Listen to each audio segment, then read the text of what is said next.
Haiti receives rain for all but the dry months of May and June. In order to provide enough drinking water for a school in Haiti with a roof the area of 14,000 square feet, with 300 students that each require 5 liters of water per day, some modifications need to be made. There are 2 effective and relatively inexpensive options available, each with their own benefits and drawbacks. The first option is a 15,000-liter cistern that would provide enough rainwater storage for all but those 2 dry months. The plus side is that the cistern would be easier to store because it would be smaller. The downside is that the water would have to be pumped from the river in order to meet the needs for May and June. The second option is a 60,000-liter cistern. This system could provide storage year-round, but it takes up a lot more space. An impervious surface on the cistern cover could increase rainwater capture by 10 to 20%, should the second option be chosen. If the first option is chosen, a hydraulic ram pump could elevate water 20 meters from the river to the school in order to supplement the rainwater.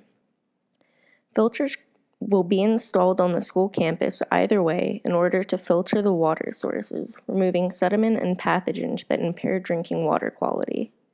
The filter will consist of 6 layers: 2 inches of half-inch diameter gravel, a geotextile layer, 2 inches of activated charcoal, about 20 inches of sand, a layer of 1-inch gravel diffuser, and a mesh diffuser above that, or a cheesecloth if the holes are too big.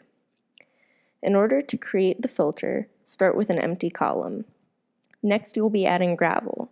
Be sure to wash it so that all of the dirt is off of it. Adding gravel is as simple as just dropping it in. Make sure that the gravel covers the entire outlet pipe. Next, add a geotextile layer to stop the activated charcoal from seeping into the holes between the gravel. This is a little more complicated because the geotextile needs to be flat so that the activated charcoal won't seep in between. This can be accomplished by unrolling a mesh sheet to the diameter and the height of the column, putting the geotextile around the outside of the mesh, and then pushing those through the column. Once the geotextile layer is flat, you can leave the mesh and add 2 inches of activated charcoal in order to improve the water taste. Next, add the 20 inches of sand. Be sure to pour it in the middle of the column so that it doesn't stick to the sides of the column. Tamp the entire column to decrease the air pockets within and between the layers. After that, add the larger rocks 1 layer deep and lay down a mesh screen the diameter of the column in order to diffuse the water. Then you're finished. Water will run through clean enough to drink.